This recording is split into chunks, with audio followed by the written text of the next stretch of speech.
battle. Give each player 5 blocks, one of each number. Choose one out of the 4 difficulty levels. Shuffle the selected deck and deal each player 1 card face down. Start by flipping over your cards all together. Arrange your blocks to match the pattern on the card. Shout Azul if you're the first one to finish.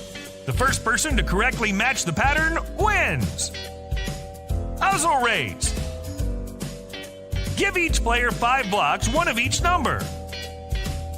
Choose one out of the 4 difficulty levels.